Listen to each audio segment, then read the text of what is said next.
Ibadah itu ya segala apa yang kita lakukan ini, baik yang kita lakukan itu dalam bentuk amal yang kelihatan karena dilakukan dengan fisik, maupun lisan, maupun hati. Tuh, jadi ada ibadah hati, ada ibadah lisan, ada ibadah amal.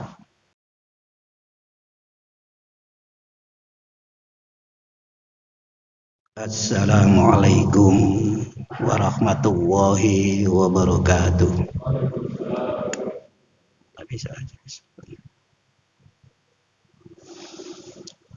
Alhamdulillah alladzi hadal muttaqina siratal mustaqima wa faddalahum bil fawzil adzim. Asyhadu an la ilaha illallah wa asyhadu anna Muhammadan abduhu wa rasuluh. Allahumma salli wa sallim wa barik ala nabiyyinal karim Muhammadin wa ala alihi wa sahbihi ajma'in, amma ba'd.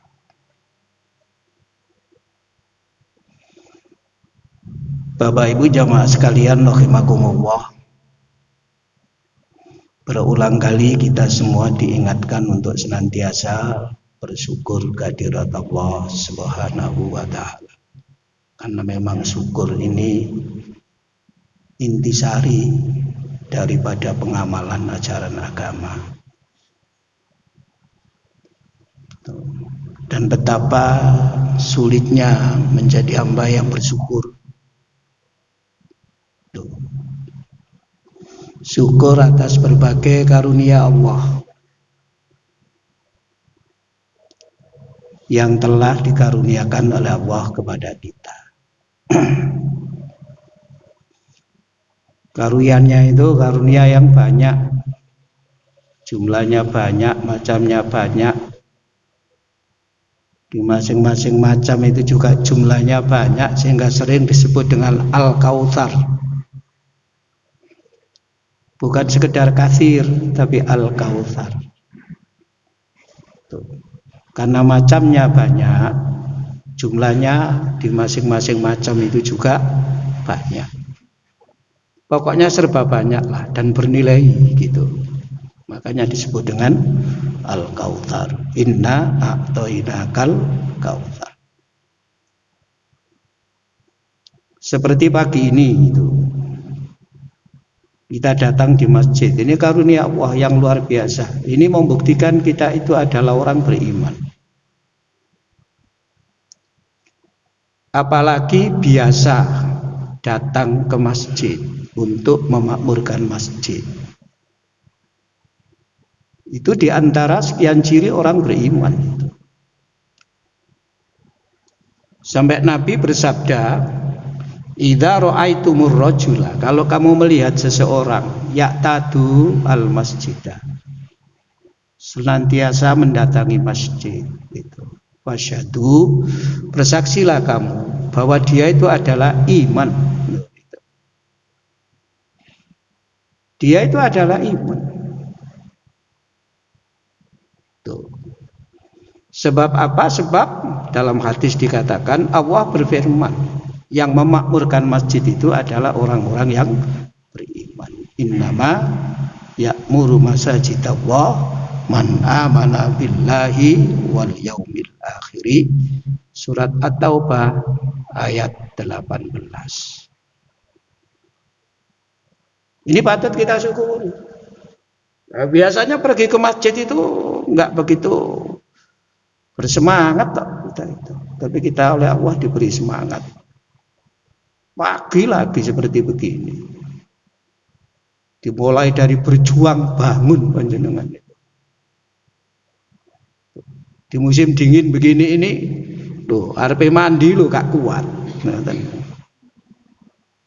Nang masjid itu direwangi gak adus, lho terus pakai mulai masih pagi, ya Pak.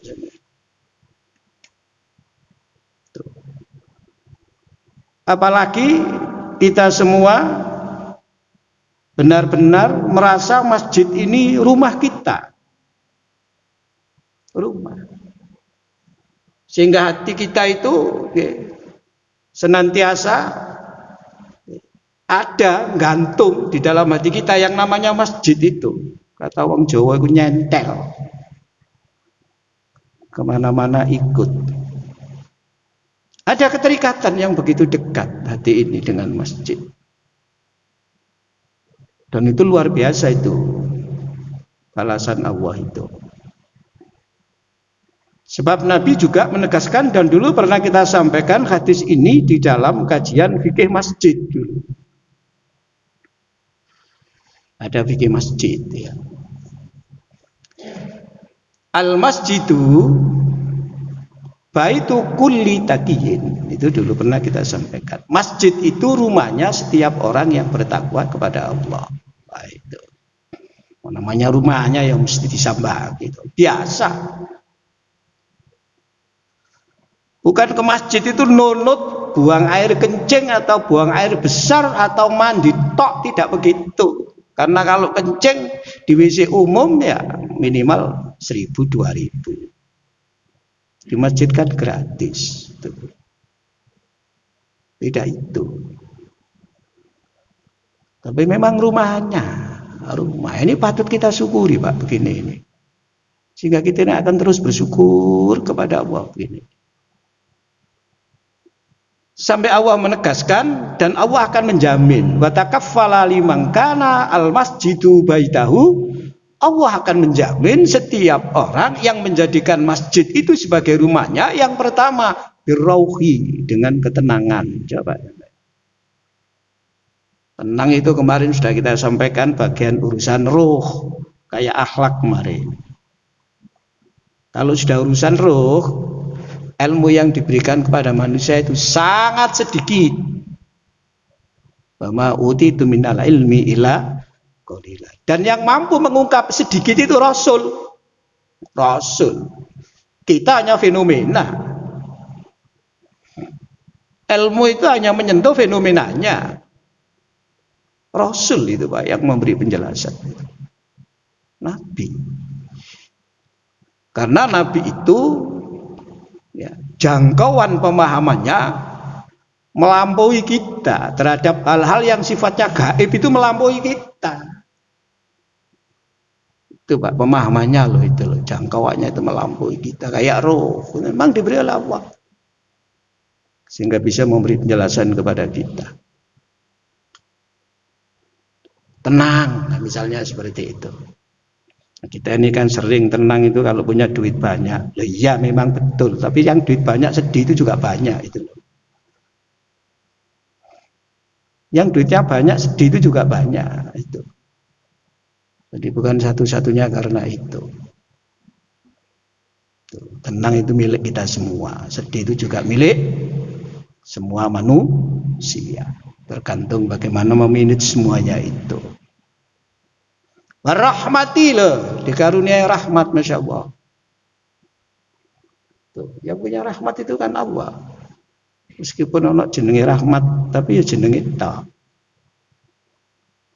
Wal jawazi ila ridwanillah, dan kemudahan di dalam menuju keridhaan Allah sampai dengan ilal jannah, kepada surga. Itu orang yang menjadikan masjid sebagai rumahnya, dijamin seperti itu oleh Allah. Nah, ini apa? Patut kita syukuri yang begini ini, Pak. Apalagi kemudian kita lanjutkan dengan ngaji seperti ini. Tuh. Urusan masjid ini ya urusan ngaji barang begini, ini ya urusan berdoa, urusan zikir itu. Sampai Nabi mengatakan wa majtama al kaumu fi buyutin mim buyutillah, tidaklah berkumpul. Kaum itu ya komunitas, orang-orang. Ya kayak kita begini ini. Di rumah, dari rumah-rumah Allah, kayak dari rumah Allah, ya rumah Allah itu kan banyak, masjid rumah Allah, kumpulnya di sini panjenengan. Ya teluna kitab Allah, membaca kitab Allah. Maksudnya wahyu. Ya sekaligus hadis. Sudah pernah saya sampaikan Imam Syafi'i itu di dalam kitab Ar-Risalah ketika beliau menyatakan bahwa sumber hukum itu adalah yang pertama wahyu, di dalamnya ada Al-Quran dan Al-Hadis. Beliau bukan menulis yang pertama Al-Quran, yang kedua Al-Hadis, tidak begitu. Wahyunya didahulukan, baru kemudian di dalam itu ada Al-Quran dan Al-Hadis. Ini kitab Allah. Quran itu namanya kan banyak, antara lain ya namanya itu kitab. Termasuk Al-Hadis itu juga salah satu nama dari Al-Quran, kata Imam As-Suyuti di dalam kitab beliau Al-Itqanu fi Ulumil Quran. Nama-nama Quran itu sekitar ada 55 nama. Tidaklah berkumpul kaum, ya komunitas orang-orang banyak seperti ini di rumah dari rumah Allah, ya teluna membaca wa yatadarasu nahu bainahum, dan mentadarusi itu ya mengkaji begini ini. Kan sudah pernah saya sampaikan dulu itu, membaca Quran ada tilawah lafdhiyah, ada tadarus, ada tadabbur, ada tadakkur. Kalau sudah tadarus itu ya arahnya kepada tadakkur. Mesti prosesnya tadabbur. Tuh, panjenengan itu, nggih. Illa nazalat, melainkan tidaklah berkumpul kaum di masjid mereka membaca dan mengkaji Alkitab, melainkan oleh Allah. Illa nazalat, diturunkan apa? As-sakinah, sakinah.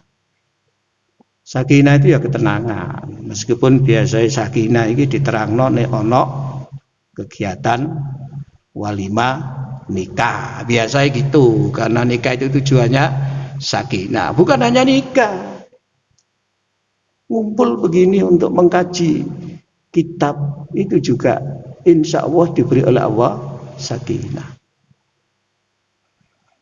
diselimuti loh, dikemuli, wa ghasyiyatumur rahmah, dikemuli rahmat, masya Allah, dikemuli, diselimuti itu. Dan malaikat mengelilinginya. Oh, berarti sekarang ada malaikat, ya banyak. Kalau kita berdasarkan hadis ini, itu, dan dimasukkan ke dalam golongan Allah. Karena ada golongan Allah, ada golongan setan. Ini nikmat karunia yang patut kita syukuri para jamaah itu. Dan ini perlu perjuangan kita itu. Prosentasenya yang bisa begini itu belum banyak prosentasenya itu. Kalau prosentasenya banyak, masjid ini tidak muat, Pak. Ini yang patut kita syukuri, kita termasuk dipilih oleh Allah, diberi karunia dengan karunia yang luar biasa nilainya itu. Mudah-mudahan itu ya, apa yang kita lakukan semuanya ini bagian dari pengabdian kita kepada Allah, wujud ibadah kita kepada Allah. Sebab kita semua menyadari sebagai orang beriman, kita diciptakan oleh Allah itu untuk ibadah. Sehingga kedudukan manusia di hadapan Allah itu adalah abdun, yang punya kewajiban untuk mengibadahi Allah, dan diibadahi itu hak Allah, bukan hak selain Allah. Selain Allah tidak punya hak diibadahi. Sehingga kita wajib dalam hidup ini mengibadahi Allah. Ayatnya sudah panjenengan itu, sudah hafal itu. Wa ma khalaqtul jinna wal insa illa liya'budun. Allah itu kan menyebut manusia itu kan luar biasa. Mulai dari manusia itu makhluk yang mulia, memang dimuliakan. Misalnya dengan sebutan apa? Bani Adam. Coba Pak Sanjo. Anak cucu Adam. Adam manusia pertama sekaligus juga nabi, itu Pak. Sekaligus nabi. Kita disebut Bani Adam, itu Quran, itu fakta real di Quran itu. Tuh. Supaya betul-betul kita itu berpikir, aku iki sopo? Lah aku lo keturunan Nabi mosok ngene gitu. Berpikir. Nah, yang menjadikan kita itu loh keturunan Nabi itu ya Allah. Bani Adam. Karena kita sampaikan kita disebut basar. Kita disebut anas. Kita disebut insan. Bahkan kita diberi peran sebagai khalifatu fil ard. Peran kita. Dan kita diberi posisi oleh Allah sebagai abdun, hamba. Betapapun kemuliaan kedudukan kita di hadapan Allah, tetap kita semua ini adalah hamba dan diperintah untuk menghambakan diri kepada Allah, untuk beribadah kepada Allah. Sehingga Al-Quran menegaskan, ya ayyuhan nasu ubudu rabbakumul ladzi khalaqakum. Wahai manusia, beribadahlah kepada Tuhanmu yang telah menciptakan kamu. Masih menggunakan kata Rabbun supaya manusia berpikir sampai pada kesimpulan Allah Rabbul Alamin. Allah itu Tuhannya alam. Tidak ada lagi alam itu selain Allah. Siapa Tuhan seru sekalian alam? Allah. Tapi di Quran masih menyebut Rabbun supaya orang berusaha mengenal siapa sesungguhnya Rabbunnya itu adalah Allah itu. Sehingga sampai pada kemudian Al-Quran menegaskan Alhamdulillahi Rabbil Alamin. Allahu Rabbil Alamin. Nah, itu begitu ibadah. Nah, ibadah itu apa sih? Insya Allah sampean sudah tahu. Ibadah itu ya segala apa yang kita lakukan ini. Baik yang kita lakukan itu dalam bentuk amal. Amal yang kelihatan karena dilakukan dengan fisik. Maupun lisan. Maupun hati. Tuh, jadi ada ibadah hati. Ada ibadah lisan. Ada ibadah amal. Yang memenuhi ini kriteria antara lain, ini kriterianya kalau kita simpulkan pengertian ibadah. Satu, ya, didasarkan takdim kepada Allah. Takdim itu mengagungkan Allah seagung-agungnya,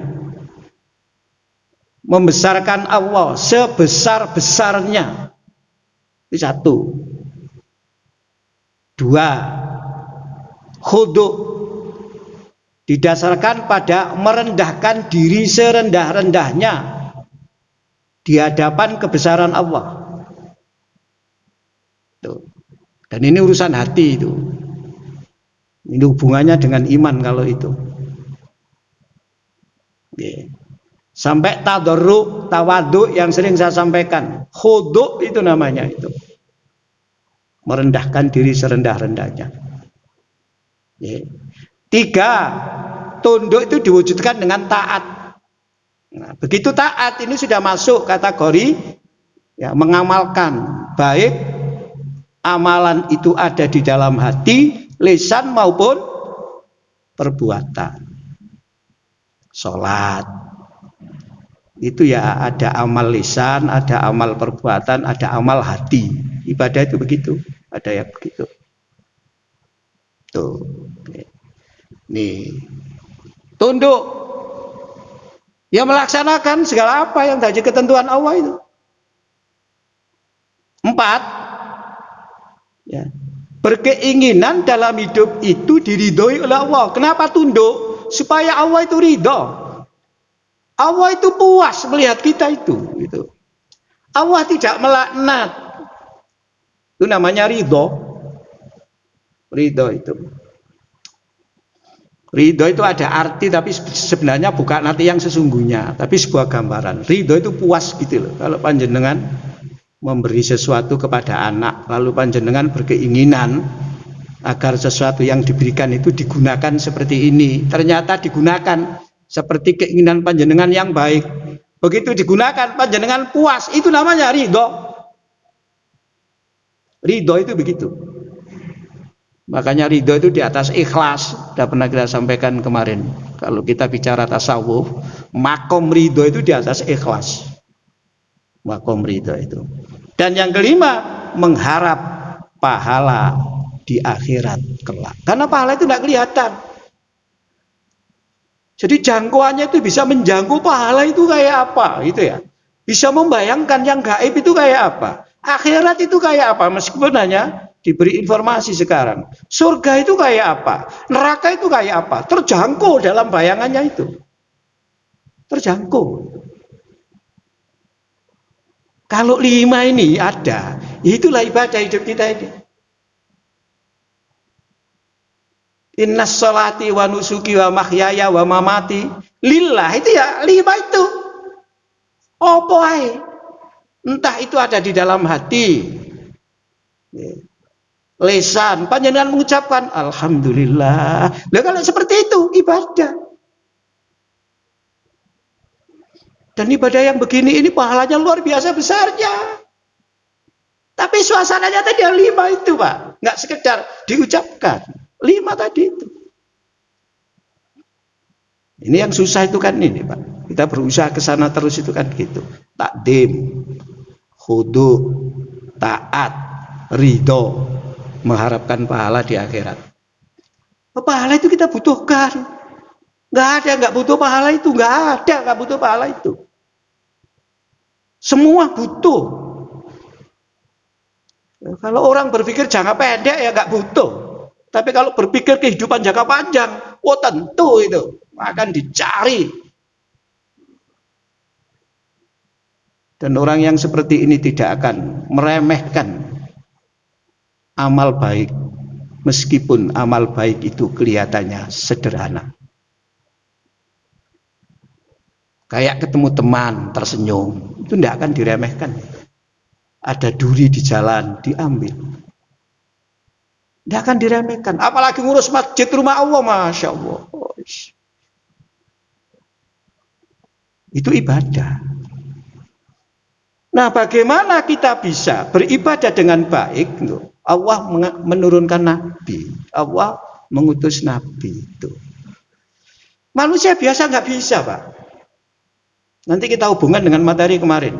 Kemarin kan kita bicara tentang reformasi akhlak gitu ya. Yang sebelumnya ada bahasa revolusi mental dan revolusi akhlak. Tapi kemarin kita bicara reformasi akhlak. Nanti kita hubungkan ke sana. Kita bicara ini dulu. Karena akhlak itu kan tidak kelihatan kemarin. Kita sampaikan. Akhlak itu suasana batin yang tercermin di dalam perilaku. Ibadah ini antara ibadah ini nanti sumber akhlak itu. Ya ibadah yang kita sampaikan tadi seperti itu. Sehingga Allah menegaskan walaqad ba'atsna fi kulli ummatir rasulan ani'budullah. Nah, itu. Sungguh aku telah mengutus, kata Allah, untuk tiap-tiap umat itu seorang rasul, yang rasul itu membimbing umat agar umat itu bisa beribadah kepada Allah. Lalu rasul. Disinilah kemudian rasul itu dijadikan uswatun hasanah. Suksesnya para sahabat generasi awal menjadi generasi yang terbaik itu karena mencontoh langsung Rasulullah bagaimana Rasulullah beribadah kepada Allah, bagaimana Rasulullah menjalani hidup yang hidup itu sebagai wujud ibadah kepada Allah, diberi contoh itu. Sehingga semua mencontoh Nabi, mulai yang kaya sampai yang miskin. Mulai yang tuan sampai yang bekas budak, coba sampean itu. Sehingga muncullah kemudian di antara mereka kesamaan egalitarian. Itu, Pak. Nah, kita kan berusaha hidup kita itu seperti yang barangkali berulang kali kita baca, khususnya di sholat sunnah. Nabi itu kalau sholat malam, ya doa iftitah itu yang banyak dibaca, wajjahtu wajhiya itu lilladzi fataras samawati dan seterusnya sampai innas sholati wa nusuki, itu yang banyak dibaca. Kan bacaan iftitah itu kan tidak satu, Pak. Ada beberapa. Tuh. Jadi bagaimana bisa itu ya, mewujudkan wa mahyaya wa mamati lillah. Itu di situ Nabi memberi contoh. Sebagai seorang suami ya diberi contoh, sebagai seorang kepala negara diberi contoh. Coba Nabi itu. Enggak, Pak. Sampai Nabi itu kan khawatir betul sehingga lalu menyampaikan kepada para sahabat. Yang dikhawatirkan itu kata Nabi kan, nanti umat ini dipimpin oleh seorang pemimpin yang dolim itu. Itu kekhawatiran Nabi kan ada banyak itu. Sehingga jihad itu yang puncak itu antara lain memberikan nasihat kepada pemimpin yang dolim itu sampai. Pemimpin yang adil itu doanya itu loh Pak, doanya dikabulkan oleh Allah. 3 kelompok manusia yang doanya dikabulkan itu kan pertama al-imamu al-adilu, imam yang adil. Orang yang berpuasa, orang yang teraniaya, itu sampai masalah. Bagaimana Nabi memberi contoh? Ya, pemimpin tetap dalam kerangka beribadah. Ayah dalam kerangka beribadah. Teman dalam kerangka beribadah. Jadi waktu itu gampang karena lihat Nabi. Tidak hanya yang tampak, bukan hanya ibadah yang bersifat fisik saja. Ibadah yang bersifat batin juga diberikan suri tauladan oleh Rasulullah. Nah, kita sekarang kan jauh, kemarin udah kita sampaikan, kita ini sekarang kan kayak krisis ketauladanan kan tuh. Kita nyontoni loh kok begini ya, memang kita itu manusia kok, enggak nabi. Enggak nabi kita itu. Maka kita itu kan husnudzon saja, enggak suudzon kita itu. Artinya manusia itu ada baiknya, ada kekurangannya, tapi yang tampak dalam pandangan kita itu ya baiknya saja. Itu namanya husnudzon kan begitu kita itu. Kenapa manusia? Kalau ada manusia itu lalu ada kekurangannya, berbuat salah ya manusia ya apa? Cuma kita kan kadang-kadang kita ini kan susah sekarang kita jadikan suri tauladan itu siapa? Ya memang manusia. Ini nanti akan terjawab nanti setelah ini kita sampaikan. Kita sekarang harus bertanya kepada siapa itu nanti. Dan itu ada hadisnya itu. Kita bicara ini dulu. Insya Allah kalau ibadah ini bisa kita wujudkan. Tidak tahu nanti kualitasnya kayak apa. Hati kita itu sangat dekat dengan Allah. Insya Allah itu. Sangat dekat dengan Allah itu. Bagaimana dekatnya hati itu banyak digambarkan oleh para ahli itu. Dekatnya manusia pada Allah itu kayak apa, dekatnya Allah kepada kita itu kayak apa, itu digambarkan itu dalam banyak literatur itu. Tapi yang penting hati ini dekat dengan Allah. Dan itu penting, Pak. Penting itu. Sampai dalam kaitan dengan mendekat kepada Allah ini ya. Ada hadis qudsi itu yang mungkin panjenengan sudah pernah dengar hadis ini. Bismillahirrahmanirrahim. An Abi Hurairah taqala. Dari Abu Hurairah. Berkata Abu Hurairah. Qala Nabi sallallahu alaihi wasallam. Nabi bersabda. Yaqulu Allah azza wa jalla. Allah azza wa jalla berfirman. Ana inda dhanni abdi. Saya itu tergantung prasangka dari hambaku, pandangan mereka terhadap aku. Bagaimana ia meletakkan dirinya di hadapanku. Itu tergantung itu kata Allah. Jadi tergantung kita, maka kita berusaha untuk terus beribadah supaya bisa dekat dengan Allah. Wa ana ma'ahu idza dzakaroni. Saya akan senantiasa bersama hambaku itu selama hambaku itu mengingat aku. Jawab Pak sampean. Ingat itu urusannya batin. Kalau Allahu Akbar, nah itu lisan itu. Lisan. Maka zikir itu kan ingat. Meskipun juga zikir diartikan menyebut. Nah itu. Menyebut itu urusan lisan, tapi ingatnya itu urusan hati. Ya Pak. Jadi Allah bersama kita semua Ya, kalau kita mengingat Allah. Wa in dzakaroni fi nafsihi dzakartuhu fi nafsi. Kalau dia mengingat aku di dalam jiwanya, kata Allah, dia aku ingat dalam diriku. Kan tergantung kita itu. Ini semua kan upaya kita mendekat kepada Allah. Dan kalau orang itu takbir tadi itu, tunduk, patuh, ridho, mengharap pahala, karena nggak ada yang bisa memberi pahala kecuali Allah. Di akhirat itu Allah itu Maliki Yaumiddin, satu-satunya raja yang menguasai. Nggak ada selain Allah nanti. Meskipun sekarang banyak raja, nanti nggak jadi raja nanti itu. Yang rajanya Allah, Maliki Yaumiddin. Makanya itu bisa dibaca Maliki Yaumiddin. Boleh dibaca Maliki tidak panjang, bukan Maliki, bukan tapi Maliki Yaumiddin. Boleh itu. Yang punya pahalanya Allah. Dengan kalau membaca hadis tentang syafaat itu bagaimana? Orang yang terakhir kali masuk surga itu kan datang pada Adam supaya Adam bisa memberikan syafaat. Enggak bisa Nuh, Ibrahim, sampai terus Isa, sampai kemudian Nabi Muhammad gitu sampai. Bahasanya kan begitu. Itu hadis Bukhari itu begitu itu. Generasi yang masuk surga terakhir itu. Karena diambil dulu dari neraka itu, dikeluarkan dari neraka itu. Wa in dzakaroni fi malain, kalau dia mengingat aku dalam kondisi berkumpul kayak begini ini. Ya. Salat berjamaah itu misalkan ngaji bareng ini. Tuh. Kata Allah, dzakartu fi khairim minhu.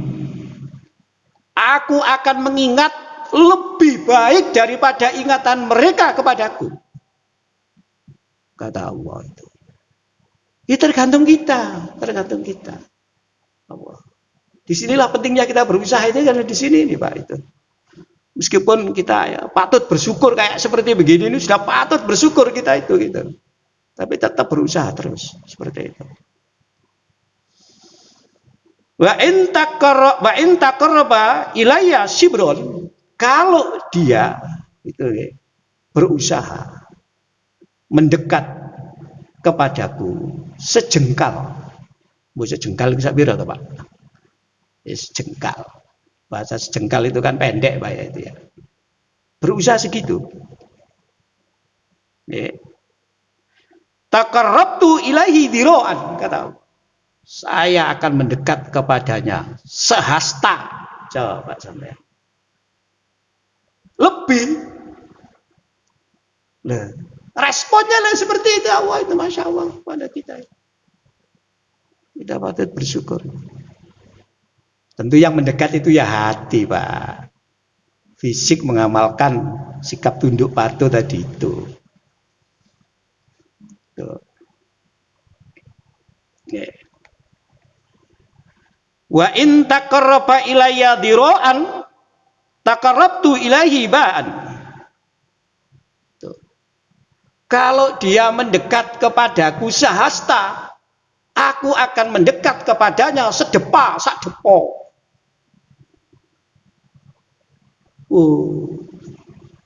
Seperti itulah waktu pada kita. Waman atani yamsi, siapa yang datang kepadaku dengan berjalan, ataituhu harwalatan, saya akan mendatanginya dengan lari cepat. Coba sampai. Rawahul Bukhari. Hadis ini diriwayatkan oleh Imam Bukhari dalam bab tauhid hadis ini. Tuh. Muslim juga ada Pak. Tuh. Tapi teksnya agak berbeda sedikit, tapi intinya sama. Ada tambahan di dalam teks Muslim, ibadah-ibadah wajib betul-betul memang sarana disediakan untuk bertakarrub kepada Allah, dan ibadah-ibadah sunnah tidak pernah disia-siakan karena supaya betul-betul bisa menjadi lebih dekat dengan Allah. Nah itu Pak, seperti itu. Nah kalau hati ini sudah dekat dengan Allah Pak, ya Allah dekat dengan kita. Dekatnya Allah dengan kita itu ya digambarkan oleh Imam Al-Asfahani itu ya, kita itu memiliki sikap perilaku seperti Asmaul Husna, meskipun nggak sama persis. Ya, sayang itu kita, lembut tapi tidak lemah, tegas tapi tidak kasar, teguh tapi tidak kaku. Gitu. Lu angel Pak itu. Yang punya Allah Pak, Asmaul Husna. Maka Asmaul Husna itu selain disebut sifat Allah, ya, yang kemudian melahirkan af'al Allah, gitu ya, itu juga sering disebut dengan akhlak Allah. Allah kok punya akhlak? Disebut kaitan dengan manusia itu. Jadi kalau manusia mendapatkan tetesan sedikit aja, nggak kakek, nggak usah gerojokan. Rahman Allah bisa menyayangi Pak, bisa menyayangi. Saking dekatnya, dan itu kebahagiaan orang bisa melakukan seperti itu Pak. Nah, dalam kaitan dengan ini semua ada pernyataan barangkali yang patut untuk kita renungkan bersama itu. Sekarang ini terjadi itu pelebaran jarak antara manusia dengan Allah ini. Jadi jaraknya itu makin melebar, tidak makin mendekat itu. Sampai kemudian ada perkataan begini, terjadi jarak yang cukup lebar sekarang ini dengan Tuhan. Tuh. Ya kalau kita ya Allah Pak gitu ya. Tuhan itu kan yang dituhankan, maksudnya begitu. Ilahun itu loh Pak yang terjemahkan Tuhan itu. Tuh. Ya, dikarenakan apa? Karena pemahaman tentang realitas yang gaib. Gaib itu kan nyata Pak, tapi nggak bisa kita lihat. Dipahami itu. Dipahami. Jadi karena pemahaman tentang realitas yang gaib semakin tidak terbayangkan oleh kemampuan nalar manusia. Gak iso bayangno. Surga itu yang penuh kenikmatan itu kayak apa, itu susah dibayangkan. Dan makin tidak terjangkau, sehingga makin jauh jaraknya dengan yang gaib itu. Terjadi seperti itu. Ya kita kan sadar sekarang kan eranya macam-macam sekarang ini. Era kebebasan berpikir, era kebebasan berpendapat, era kebebasan berkeyakinan, kan gitu kan. Sampai agama ini juga mengalami virus. Apa? Yang dikenal dengan agama oplosan itu loh Pak, bahasa kasarnya itu. Tidak murni lagi itu loh agama ini. Dikenal dengan bahasa apa Pak? Agama oplosan. Itu kalau agama oplosan, ya itu istilah atau sebutannya begitu. Iki jenenge agama oplosan gitu ya. Sehingga kita ini kan beribadah itu dimurnikan kan, memurnikan ibadah kepada Allah kan begitu kita. Iki gak oplosan. Oplosan. Baru dengar Pak istilah agama oplosan itu. Sudah lama agama oplosan ini. Sudah lama istilah itu ada agama oplosan itu. Dan itu juga banyak pengikutnya loh sampai daerah seperti begini. Jadi realitas yang gaib itu sudah nggak bisa terbayangkan oleh kemampuan nalar. Itu yang bisa kemampuan hati, kalau dekat dengan Allah terbayang itu. Enggak. Loh, apakah besok orang di akhirat itu dibangunkan, dihidupkan kembali dengan fisiknya? Memang menjadi perdebatan. Kata Al-Ghazali iya dengan fisiknya. Kata Ibn Urus enggak, fisik itu urusan dunia. Dunia sudah hancur, fisik hancur. Nanti yang bangun itu roh. Ya nggak jadi persoalan. Loh, tapi Quran kok menggambarkan secara fisik, gitu. Ada sungai yang mengalir. Kata Ibn Rus, itu supaya terjangkau dari bayangan rasional manusia. Sehingga manusia itu paham. Kata Ibn Rus, tapi sesungguhnya tidak begitu. Makanya kan pernah ada seminar itu. Seminar cangkok mata. dilihat dari perspektif tadi itu. Orang yang matanya sudah didonorkan kepada orang lain, besok di akhirat itu nasib mata itu kayak apa? Itu loh Pak, diminta kembali atau bagaimana itu? Ya, itu seminar itu Pak, diskusi itu. Oke. Cangkok ginjal. Nanti itu ya, dilihat dari perspektif tadi itu. Di akhirat ginjalnya tinggal satu, apa ginjal tadi itu kembali diminta itu. Ada seperti itu. Nah, itu dilihat dari perspektif pandangan Al-Ghazali dengan ya Ibnu Rus itu. Karena Ibnu Rus pendapatnya seperti itu. Makin nggak terbayangkan seperti itu. Nek bayangno pasti Pak orang itu sifatnya pragmatis, jangka pendek. Bahwa apa yang dilakukan besok akan dipertanggungjawabkan di akhirat kelak. Hilang itu.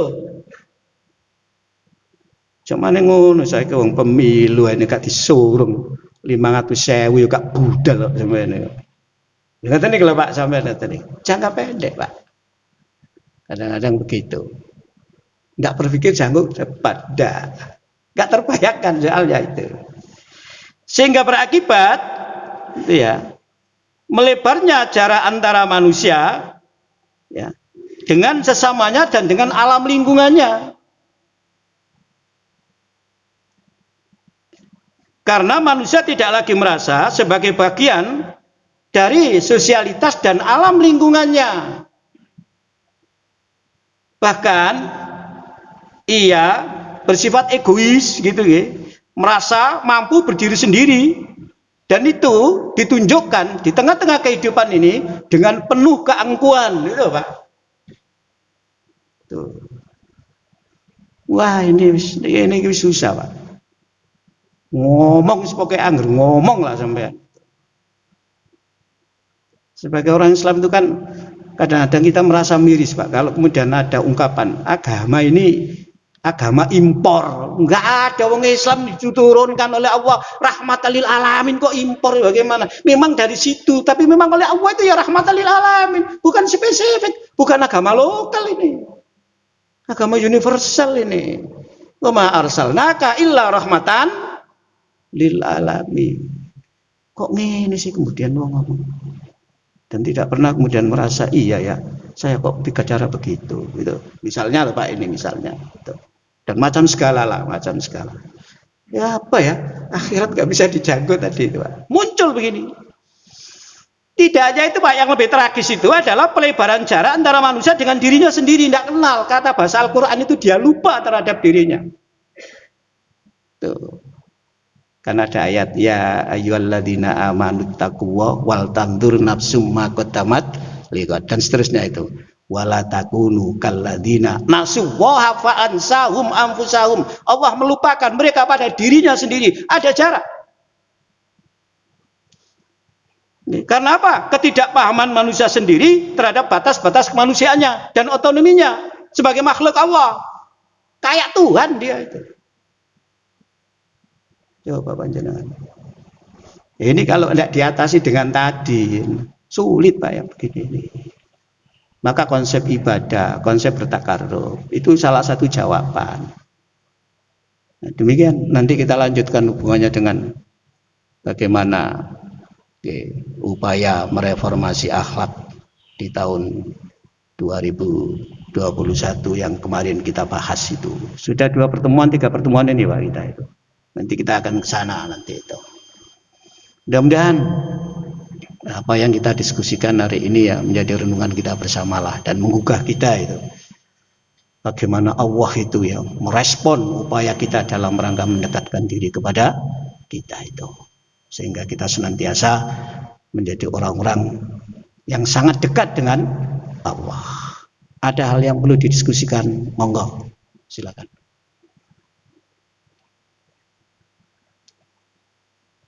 Ngaji ini kok ngene sih? Ya ngene ae saiki ngaji apa sampean? Diulang carane tahiyat ya dadi geger, kadang ngono. Lah ngoten Pak nggih. Nggih. Diulang ngene wis iso dadi geger. Saya sudah sampaikan secara zahiriyah ibadah sampean kepada Allah dalam bentuk salat itu bener bisa. Kejaba sing nggak ngerti. Sampeyan lu alul masjid toh, insyaallah. Tinggal ditoto yang tadi itu. Ditoto ibadah yang sesungguhnya itu. Bukan sekedar fisiknya, hatinya juga lisannya.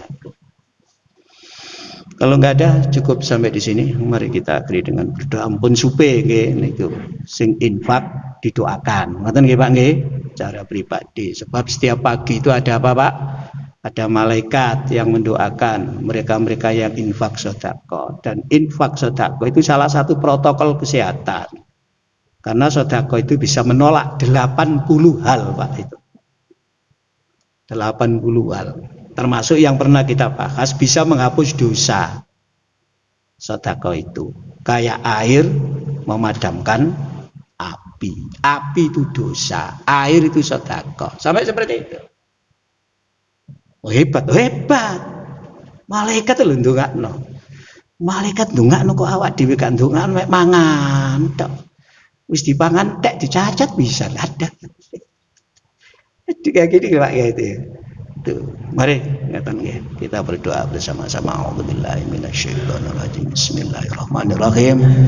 Alhamdulillahirabbil alamin. Hamdan maujuka fi mazida ya rabbana lakal hamdu kama yanbaghi li jalali wajhikal karimi wal azimi sultanik. Allahumma alif baina qulubina wa aslih dzata bainina wahdina subulas salam wa jannibnal fawahisha ma dhahara minha wa ma batan. Allahumma atmim lana nurana faghfir lana innaka ala kulli syai'in qadir. Allahumma innana amanna faghfir lana dzunubana wa qina adzabannar. Allahumma kshif 'annal bala wal waba wal ghala wal faksha wal munkar wal baghi wal amrad wat ta'un ma la yaksifuhu ghairuka. Allahumma inni as'aluka al-'afwa wal afiyah fid dini wad dunya wa ahli wal mali. Allahumma inna na'udzubika min jahdil bala wa darkis saqa wa su'il qada wa samatatil adha. Allahumma inna na'udzubika minal barasi wal jununi wal judan wa an sayyil asqam. Bismillahi la yadurru ma ismihi syai'un fil ardi wala fis sama wa huwas samiul alim. Bismillahi la yadurru ma ismihi syai'un fil ardi wala fis sama wa huwas samiul alim. Bismillahi la yadurru ma ismihi syai'un fil ardi wala fis sama wa huwas samiul alim. Hasbiyallahu la ilaha illa huwa alaihi tawakkaltu wa huwa rabbul arsyil azim. Hasbiyallahu li dini, hasbiyallahu li dunyaya, hasbiyallahu liman ahmani, hasbiyallahu liman bawa alayya, hasbiyallahu liman kadani bisu'in la hawla wa la quwwata illa billahil aliyyil azim. Hasbunallahu wa ni'mal wakil, ni'mal maula wa ni'man nasir. Rabbana taqabbal minna innaka antas samiul alim wa tub alaina innaka antat tawwabur rahim. Rabbana atina fid dunya hasanah wa fil akhirati hasanah wa qina adzabannar bi rahmatika ya arhamar rahimin. Walhamdulillahi rabbil alamin. Demikian, kurang lebihnya mohon maaf. Assalamualaikum warahmatullahi wabarakatuh.